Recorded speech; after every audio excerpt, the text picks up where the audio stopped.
emprestado, porque na economia tudo funciona por empréstimo, por dívida. A economia não funciona sem dívida. Não tem nenhuma agente econômico que faz eu tenho dinheiro e vou lá, a não ser que é pequeno. Grande não faz. Sempre pega emprestado, assim com o Estado. Tem que endividar. Então, baixar o custo do dinheiro, a gente viu, não traz só resultado positivo, porque elas perderam uma fonte de renda, de rendimento.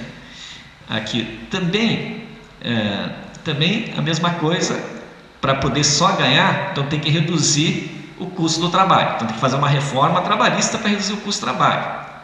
Aí vem a coisa da modernização que eu vou falar logo em seguida. E a segunda coisa que prego é preciso reduzir o tamanho do Estado. Tá? É preciso reduzir o tamanho do Estado. Então, todos os problemas, a perda de crescimento econômico que vai gerando, começa a aparecer, pode até botar o seguinte, se quiser, começa a aparecer todo um discurso conservador do que precisa ser feito para arrumar de novo a economia. Tá? Para arrumar a economia. Aí começa a ganhar força esse discurso conservador que no período anterior não tinha base, sustentação empírica para poder ser sustentado no debate. Tá? Começa a ganhar força isso. Então você tem uma mudança política, a direita começa a sair à rua, se manifestar, se organizar, e do ponto de vista econômico você tem uma crise, tem medidas que você faz para enfrentar a crise, as medidas não dão os resultados esperados, isso fragiliza, chamar o governo e abre espaço para uma agenda conservadora. Tá? Uma agenda conservadora que vai combinar, na minha opinião, no impeachment. Porque aí no impeachment, toda a plutocracia, de todos os segmentos econômicos principais se juntam para sustentar o golpe. Tá? E se colocam toda essa estrutura à disposição da Câmara de deputados para viabilizar inclusive aquela votação fatídica do 17 de abril. Então essas duas coisas caminham junto. E começa a se apresentar toda uma agenda conservadora de como enfrentar os problemas brasileiros. A partir de então, essa agenda, espera um pouquinho aqui, uma das agendas conservadoras expressa, não é sem razão que o PMDB apresenta esse documento, o programa chamado Uma Ponte para o Futuro, ou uma pinguela, que nós estamos dizendo, para o retrocesso. E já vou dizer por que a gente está chamando isso uma pinguela para o retrocesso. O PMDB apresenta esse documento em 2015, final de 2015. Tá? A Dilma também comete um grande equívoco pós-eleição de 2015, na minha avaliação, na nossa avaliação. Aqui, eu vou só pedir para você passar um dado gráfico, que é o seguinte. Foi para frente. Tudo bem, depois deixa aí mesmo. Então começa a apresentar uma agenda conservadora. Vou apresentar o gráfico depois para vocês, dados. Começa a apresentar uma agenda conservadora. E o documento do PMDB é uma agenda exatamente para o mercado chamado. O mercado aqui tem nome e sobrenome, tem CPF. É o sistema financeiro, são os grandes grupos de investimento, são as agências de avaliação de risco. Isso que é o mercado. Tá? Não é uma coisa abstrata, aquela mão invisível, imaginada pelo Smith, nada disso. Tem nome, sobrenome, CPF, ou CNPJ, melhor dizendo. Né? Tá? Então, para atender os interesses do mercado, aí entra o PMDB.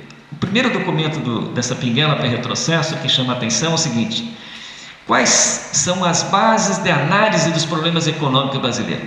São os dados do Fórum Econômico Internacional Mundial. O Fórum Econômico faz consulta aos empresários para ver quais são as condições mais favoráveis para fazer os negócios. Tá? Isso que se pergunta para os empresários. E o que os empresários responderam no caso brasileiro, que o documento do MDB reproduz? O primeiro problema para os negócios brasileiros é a carga tributária. O segundo problema é o custo trabalhista. O terceiro problema é a corrupção. A corrupção aparece em terceiro lugar. Então, primeiro o Estado, e segundo a questão trabalhista, e terceiro a corrupção. E quarto a questão da burocracia, para fazer os negócios. Tá? Então, e aí o documento PMDB Aqui ele vai dizer o seguinte: para poder recuperar a economia brasileira, nós temos que readquirir a confiabilidade do mercado, tá? E aí propõe uma série de medidas, que é acabar com as vinculações constitucionais estabelecidas. Eu vou discutir isso depois melhor. O fim de todas as indexações, a desvinculação dos benefícios da Seguridade Social ao salário mínimo, o congelamento do gasto social, a prevalência negociada sobre o lado, a reforma previdenciária. Tá? Aí entra com força toda uma agenda, aquilo que o mercado espera que o governo faça. Na prática, o Temer, depois nós vamos ver, também não está fazendo tudo o que o mercado espera, porque ele está fazendo um cálculo político também, né? Ele está soltando gasto público para os segmentos que são importantes para dar sustentação ao golpe. Então, deu reajuste de salários a toda a estrutura, vamos chamar mais burocrática do Estado, que tem peso no encaminhamento dos processos. Então, o Ministério Público e o Judiciário foi contemplado com reajustes bastante substantivos. Fez um acordo com os governadores para ter sustentação política, adiando o pagamento da dívida dos estados, que até, tudo bem, é a medida correta. Fez uma ampliação de gastos para alguns segmentos, para favorecer exatamente os segmentos que deram sustentação ao golpe. Tá? Mas, por outro lado, do ponto de vista de médio e longo prazo, está indicando uma contenção do gasto na área social e uma reforma trabalhista muito forte. Então, o que é o seguinte? Por exemplo, aqui, o congelamento do gasto social. Ele diz, o outro elemento para o novo orçamento tem que ser o fim de todas as indexações, seja para salários, benefícios previdenciários e tudo ou mais. A cada ano o Congresso, na votação do orçamento, decidirá em conjunto com o Executivo os reajustes que serão concedidos. Ou seja, o que é isso? Parece até bonito, mas é o seguinte: o salário mínimo, não tem mais política de salário mínimo. O salário mínimo vai ser reajustado conforme a análise e o jogo político de cada ano no Congresso Nacional. A Previdência Social hoje diz o seguinte: o aposentado tem direito a receber o salário mínimo, né, um piso mínimo ao salário mínimo, ou um reajuste igual à inflação do ano passado. Agora não tem mais isso. Então pode ter um piso previdenciário menor que o salário mínimo. E o reajuste do ano passado para todas as outras faixas de remuneração das aposentadorias também deixam de ser automaticamente aplicados. Pode ter um reajuste menor que a inflação passada, para enfrentar o crescimento. E do ponto de vista, parece que essa aqui é uma piada até. A solução parece simples, do ponto de vista puramente técnico, é preciso ampliar a idade mínima para a aposentadoria, de sorte que as pessoas passem mais tempo de suas vidas trabalhando e contribuindo e menos tempo aposentadas.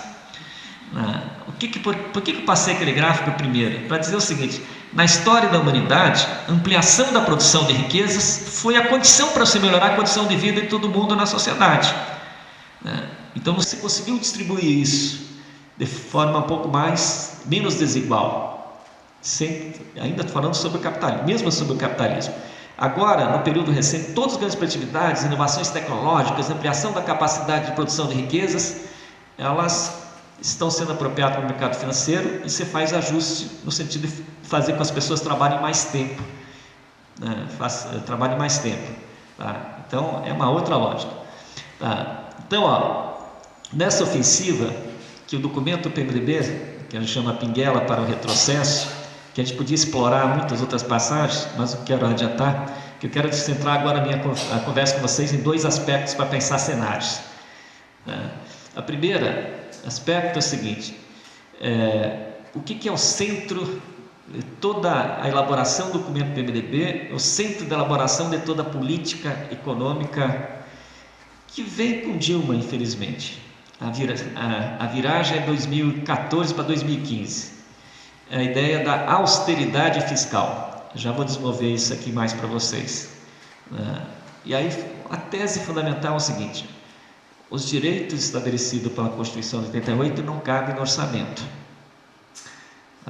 Então, ao invés de ampliar aquilo que os gastos, ou crescer a economia, não. Vamos ajustar no sentido de retirar direitos para caber no orçamento.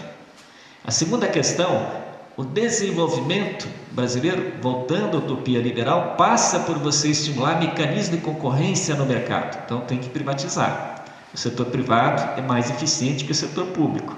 Então, de novo, volta aqui isso com força.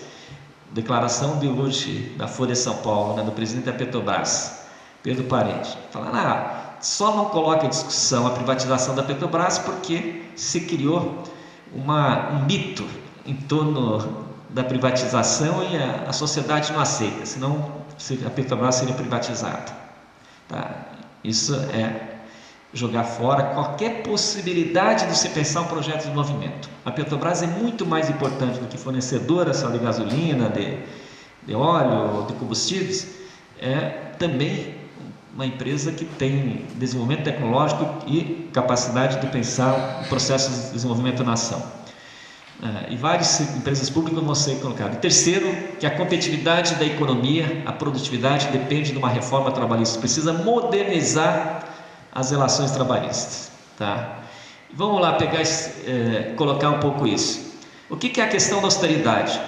O discurso é o seguinte: o governo anterior foi muito pedulário, gastou demais. De novo a coisa da formiga aqui, da cigarra.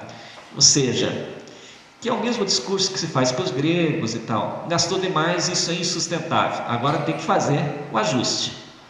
Tem que fazer o ajuste.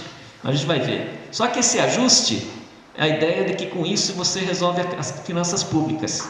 Não. O que os dados estão mostrando? O ajuste fiscal, pelo contrário, aqui apresentou uma piora muito substantiva do gasto social, do gasto total. E essa piora caiu o crescimento. Isso cai a arrecadação e você tem um resultado fiscal pior do que você tinha anteriormente. Ou seja, se você pegar os dados que são consolidados de 2014 e 2015, final de 2014 e 2015, 2016 ainda não tem, nós estamos no meio do ano, né? Os dados consolidados, a situação fiscal de 2015 é muito pior do que final de 2014. Tá? Foi muito pior. Por quê? Você teve uma queda do rendimento, pode passar. Você teve uma queda da arrecadação. Essa queda da arrecadação piorou o crescimento da economia. Ao piorar o crescimento da economia, você caiu ainda mais a arrecadação. Então você tem que fazer um ajuste ainda mais forte. Tá? E isso cai a renda de todo mundo. Tá? E o terceiro, o que mostrou claramente? Então, e é isso. Passa o seguinte, por favor. Dá mais um enterzinho que você vai mostrar isso. O que mostrou isso claramente? A partir do final de 2015, essa política contracionista de ajuste fiscal aqui piorou imensamente os indicadores econômicos. Olha aqui, o verde aqui é a inflação e o azulzinho é o desemprego. O desemprego e a inflação explodem em 2015.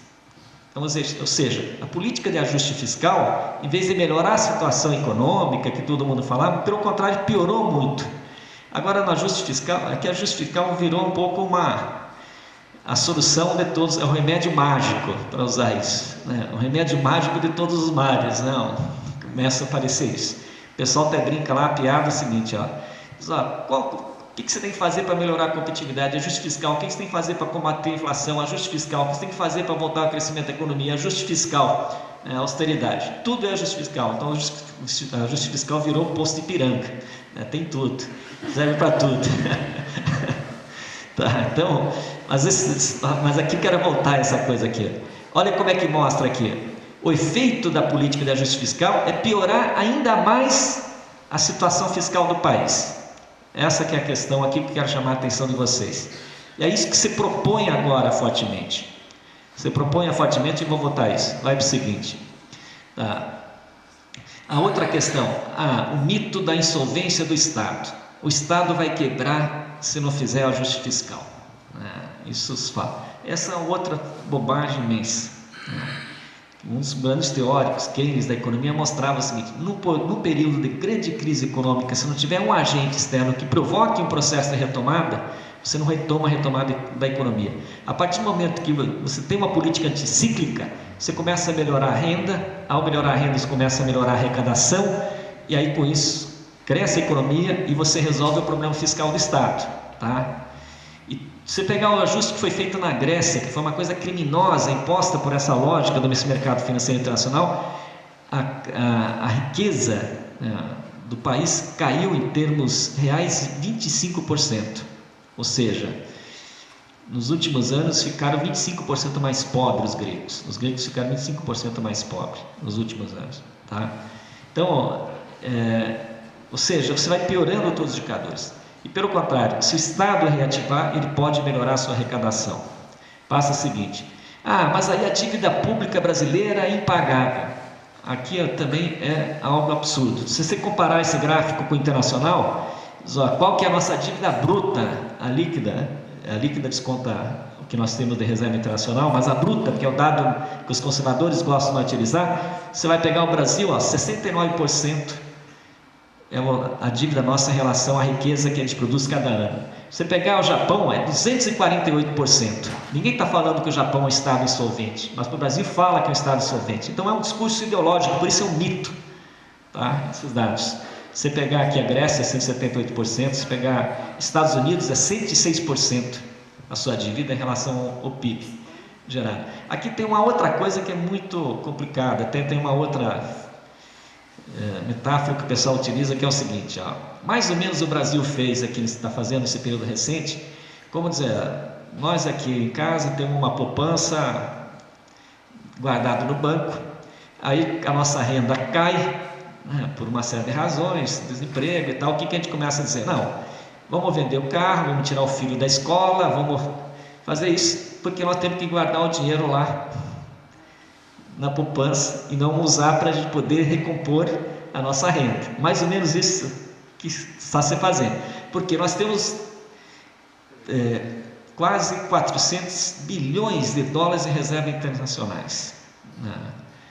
É a primeira vez na história do país que a gente não tem restrições externas para fazer qualquer política autônoma de desenvolvimento.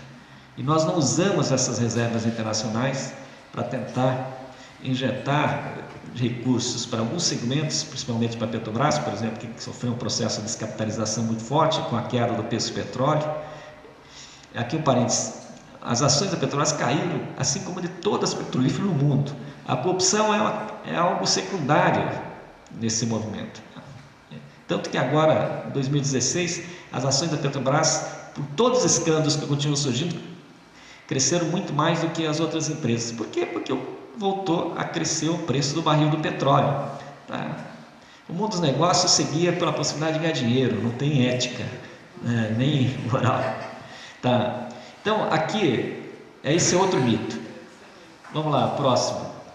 A dívida, vamos passar adiante só para... é a mesma coisa. A outra, que existe uma farra do gasto público também, que é uma outra crítica. Faz o seguinte, vai. O que acontece aqui? A taxa de crescimento real das receitas e despesas primárias do governo. Aqui o azul é a receita total, e o outro é a despesa total. E a linha verde é o crescimento médio. O que mostra claramente aqui? A taxa de crescimento, ela cresceu entre 2003 até 2010, depois ela começa a despencar. Tá? Ou seja, você não tem uma farra do gasto público. Não é verdade que você está sendo pelulário, gastando mais. O gráfico seguinte, a tabela seguinte é mais interessante. Pode passar, isso, bota a tabela inteira. Não, isso. Olha aqui, ó a despesas total. Ela continua crescendo um pouco dentro da média, nada absurdo. Pessoal, o gasto com o pessoal, no penúltimo período, é muito pouco expressivo. O que oscilou foi investimento, fortemente, por um lado, e o que oscilou também foram os subsídios e inversões dadas para o setor privado, que cresceu muito fortemente com a exoneração de folha, por exemplo, depois de 2011. Tá? Então, os benefícios, o gasto com benefícios sociais cresceu, é verdade, mas está dentro da média dos gastos nesse período. Então, você não tem descontrole do gasto público ou nada disso. Ou seja, é um discurso ideológico em torno da questão da austeridade. Isso é muito forte. Tá? Então essa é a grande medida. Então, por um lado, tem esses mitos do ajuste fiscal, que é um negócio que para reorganizar a economia tem que fazer o ajuste fiscal. O que o Temer está fazendo? Por um lado, está soltando o gasto público para os setores fundamentais para sustentar o golpe. Tá? Por outro lado, está introduzindo medidas que têm um caráter regressivo fortemente. Qual é a principal medida do caráter regressivo? A proposta, duas propostas, uma aprovada no Congresso Nacional e outra já em fase adiantada de tramitação. A primeira, de reservar 30% de todo o gasto público para pagar a dívida, ou seja, para fazer o ajuste fiscal.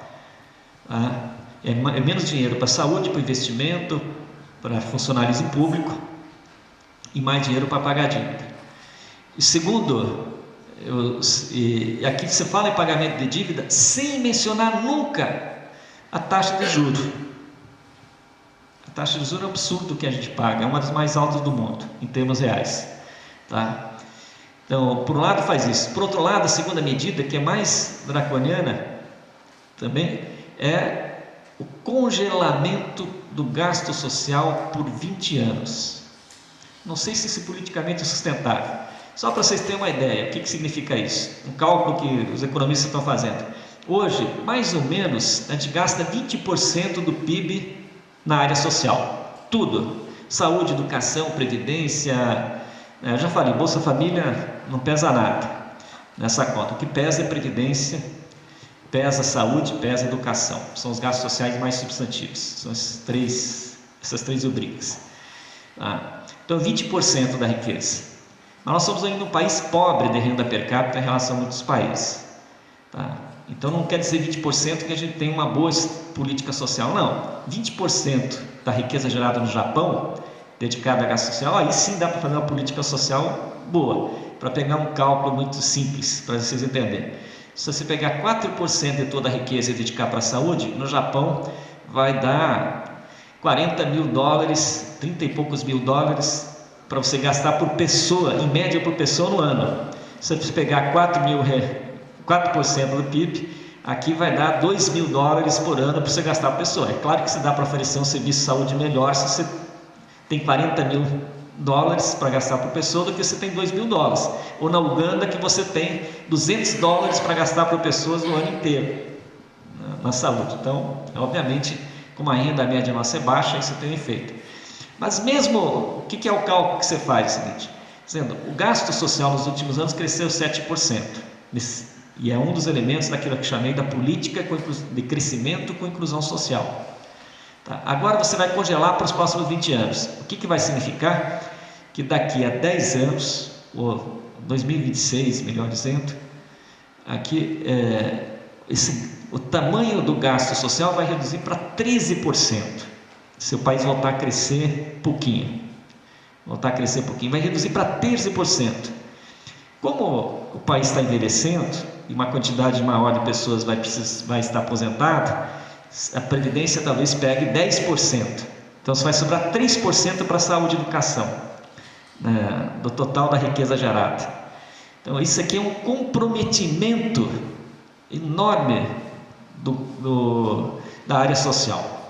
Então, por isso que é aquela história, você tem que fazer ajuste na área social porque aquilo que a Constituição garante como direito não cabe dentro do orçamento. Então, você não pensa como produzir riqueza adicional, não pensa como você distribui os ganhos de produtividade, mas você pensa em fazer ajuste na área social. Tá? Então, esse é um grande risco, além da reforma da Previdência que eu vou voltar em seguida. O outro grande eixo, além das privatizações, é dizer o seguinte, que é o discurso do editorial da Folha de São Paulo de ontem, mas do Estadão no domingo, que é o grande discurso, que é o seguinte, para a gente ter competitividade, nós temos que modernizar a nossa estrutura produtiva, a nossa legislação trabalhista. Ou seja, para modernizar a estrutura produtiva, nós temos que modernizar a nossa legislação trabalhista. Que é, de novo, aquela mesma lógica. Como é que a empresa pode ter ganho, só ganho? É reduzindo o custo. Como é que se reduz o custo? Eliminando direitos, né? Barateando o custo do trabalho. O custo do trabalho vai baratear mesmo mantendo os direitos. Por quê? Porque nós vamos viver um período de grande desemprego nos próximos meses e até talvez próximos anos. O desemprego cresceu numa velocidade impressionante. Aqui, para vocês terem uma ideia, no final de 2014, a taxa de desemprego, uma das medidas que é da PNAD, que é a medida mais nacional, estava 6,5%. Em abril de 2013, que é o último dado disponível, está em 11,2%. Quase dobrou a taxa de desemprego. 2016. Abril de 2016. Quase dobrou a taxa de desemprego. Há previsão de que a taxa de desemprego continue crescendo fortemente no decorrer aqui de 2016 e 2017.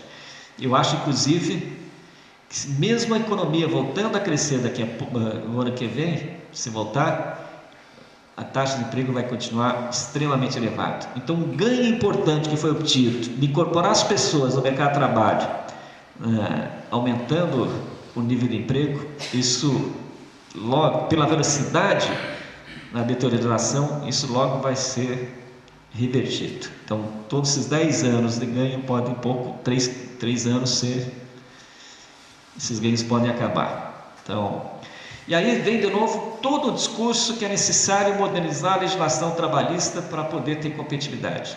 E aqui, a modernizar, o Beluso chama a atenção, quando o empresário e quando um economista começa a falar em produtividade, ele pode pensar que ele usa um termo aqui, que está gravando, não queria usar, mas que vem sacanagem em cima do trabalhador. Tá? Ou seja, vem bomba para cima do trabalhador, quando você fala em produtividade. Mas a produtividade não tem relação com a questão do custo mais direto do trabalho. Produtividade é um indicador extremamente complexo, advém de um conjunto de fatores que tem a ver com desenvolvimento tecnológico, tem a ver com condições de desenvolvimento dos negócios do país, tem a ver com política cambial, tem a ver com taxa de juros, tem a ver, então, portanto, com o preço do dinheiro. É algo extremamente complexo. Ao reduzir o debate de que a questão da competitividade ela está colocada do lado do trabalho, você está gerando de novo, produzindo uma série de mitos que não se sustentam. Eu enumerei aqui. A legislação trabalhista que causa desemprego e informalidade. É uma absoluta bobagem. No período anterior, 2004 a 2014, se não mudou substantivamente a lei trabalhista e se criou muito emprego. Muito emprego, emprego formal. Então, não tem comprovação empírica essa tese. A não ser que você queira fazer uma competitividade espúria, que é o México está fazendo. O que o México está fazendo? O México hoje, o custo de trabalho dele equipara ao da China, porque da China subiu muito e continua subindo fortemente, né, a hora trabalhada, e o México reduziu fortemente. Mas só que o México é uma sociedade que está se desintegrando, né? São as máfias que estão governando. Eu fui num simpósio com antropólogos, e os antropólogos estavam denunciando que, junto com as maquiladoras, que a indústria metalúrgica de montagem instalada no norte do México, junto com a indústria, passa também da mesma indústria o tráfico de drogas e o de órgãos humanos. E eles comprovaram fizeram comprovação de pesquisa que se passa por dentro muitas vezes das empresas, fazem parte do mesmo ramo do negócio. Eu vi os estudos que os antropólogos apresentaram, fiquei até escandalizado, por isso estou falando aqui no Congresso Internacional. Então, a outra questão, a bobagem, que no período anterior, o salário mínimo causa inflação. Não, você teve no período uma elevação de 73% do salário mínimo, incorporou muita gente, foi a principal política social, uma das principais políticas sociais do governo anteriores, no sentido de possibilitar que uma parte importante da sociedade pudesse consumir, e que garantiu uma melhor distribuição de renda, especialmente porque levou os salários dos que estão na base da pirâmide social, e principalmente porque ela tem um efeito social imenso, porque o piso previdenciário e do benefício de prestação continuada é vinculado ao salário mínimo. Então, aumentar o salário mínimo significa aumentar o rendimento de pelo menos 23 milhões de pessoas que ganha salário mínimo na Previdência Social ou no benefício de prestação continuada. Então tem um forte esse componente. Então esse discurso trabalhista vem com força, novamente, com um discurso muito velho. Ou seja, passa o seguinte, por favor. A ideia, o setor empresarial, o setor conservador aproveita a crise econômica e política para colocar uma agenda velha, ou seja, compatibilizar as relações de trabalho com as características desse capitalismo contemporâneo. Depois eu até posso dizer que um exemplo paradigmático para isso que a gente usa é Bangladesh. Bangladesh em 2013, vocês têm, né? Bangladesh em 2013 teve um incidente que chamou muita atenção do mundo, né? Caiu a fábrica, indústria de confecção, matou 1.146 operárias, fundamentalmente, e mutilou outras centenas, né, de pessoas. Tá?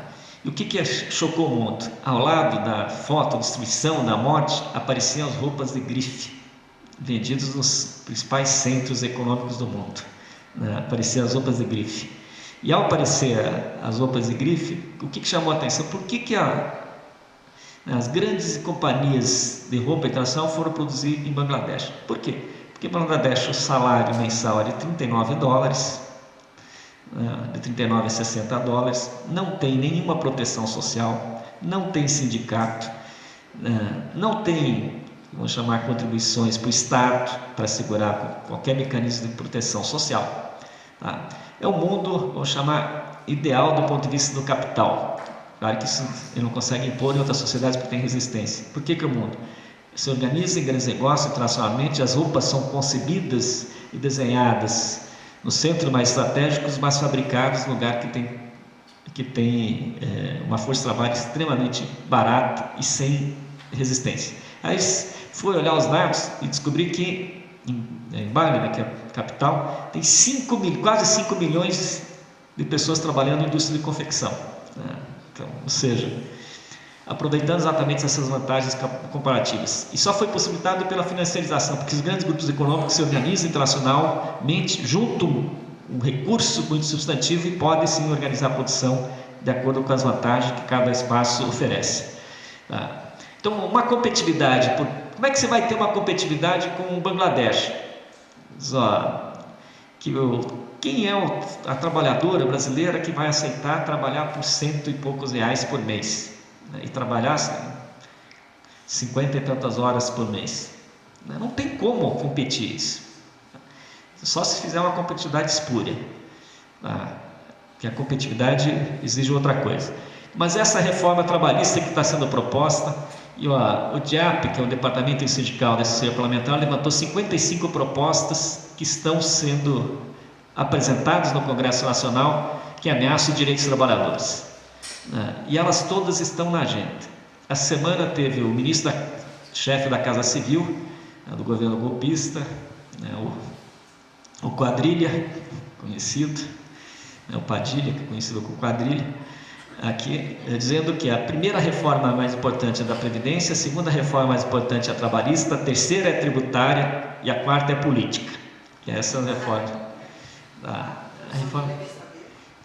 Então, aqui tem propostas absurdas, como por exemplo, diminuir a idade mínima para começar a trabalhar para 14 anos.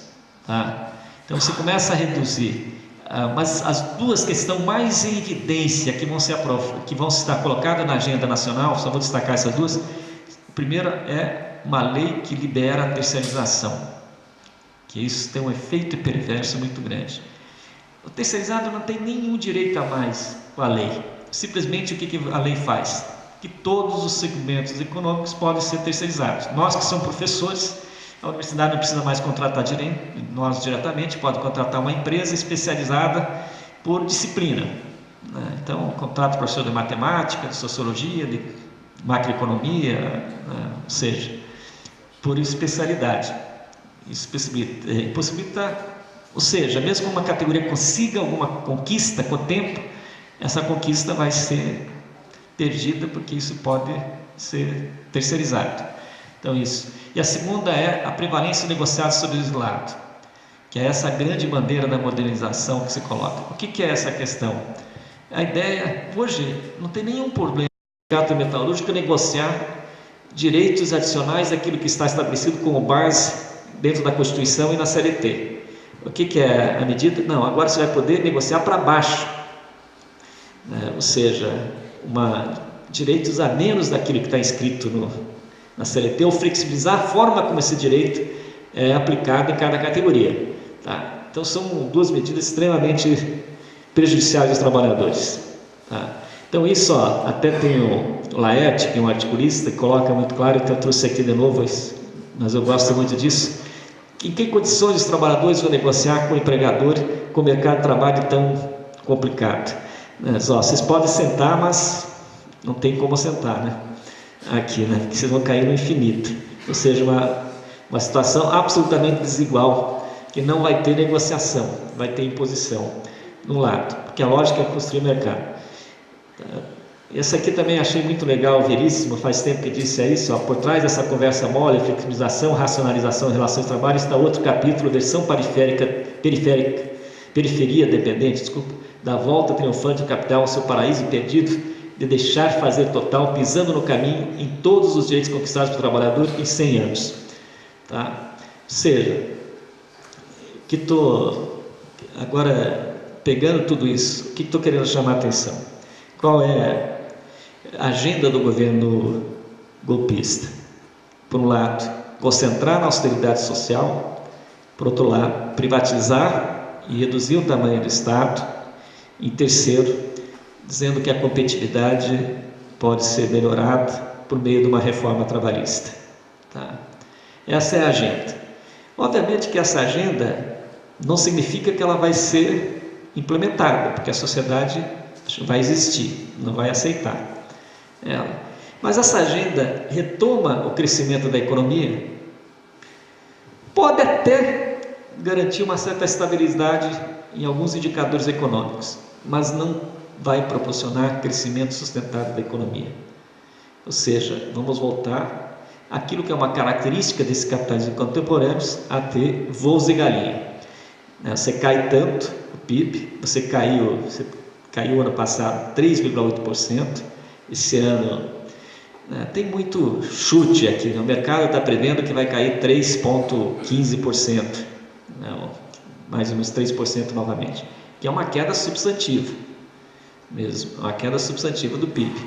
Você cair 2 anos seguidos é uma queda mais expressiva da nossa história desde 1930, tá? Desde 1930. Então, ou seja, não é uma queda substantiva. Por isso que a velocidade da deterioração dos indicadores econômicos. Tá? Então, pode até voltar a ter estabilidade, ter um crescimento pontual, mas não vai ter crescimento sustentado. Porque isso é característica de todas as economias que ajeitaram essa lógica, vou chamar mais, da ordem econômica globalizada. Tá? Porque você não tem previsibilidade dos negócios para frente. Tá? Então você pode até ter sucesso nesse sentido. E se está fazendo sim algumas medidas, vamos chamar pontuais, que eu já fiz questão de falar aqui 3 vezes, mas vou continuar insistindo mais uma vez, de atender 7 segmentos que dão sustentação política. Então é política do varejo e ao mesmo tempo a ideia da desestruturação do Estado, da redução do tamanho do Estado, na perspectiva de achar que qualquer ciclo de novo de crescimento econômico vai ser dado pelo mercado, estipulando os mecanismos de concorrência. E aí também tem que ajustar os trabalhadores a participar desses mecanismos de concorrência. Então, mas, insisto, o cenário não é de perspectiva de retomada da atividade econômica. A não ser que você tenha de novo um boom do comércio internacional que ajude a puxar a economia, mas isso não tem colocado no cenário no curto prazo, porque a economia internacional continua apresentando sinais muito complicados, não tem crescimento sustentável do ponto de vista internacional. Tá? Então a agenda que se coloca é fortalecer o mercado como mecanismo para retomar a atividade econômica. Só que essa agenda que se coloca, ela aprofunda a deteriorização dos indicadores sociais. ela significa uma desconstrução dos direitos inscritos na Constituição de 88, porque aplicando essa agenda, não cabe aquele direito da Constituição no orçamento do Estado. Como não cabe, então vai vir um ataque sistemático e progressivo aos direitos sociais, uma desconstrução daquele pacto construído em torno da Constituição de 88. Tá? E vai gerar o mercado de trabalho com crescimento do desemprego e com ampliação da insegurança, porque o mercado precisa dessa insegurança também, como forma de reduzir o custo do trabalho. Então, ou seja, você pode até ter alguma estabilidade econômica, mas do ponto de vista social, o cenário pelo menos que eu enxergo, extremamente preocupante, do ponto de vista da sociedade, extremamente preocupante.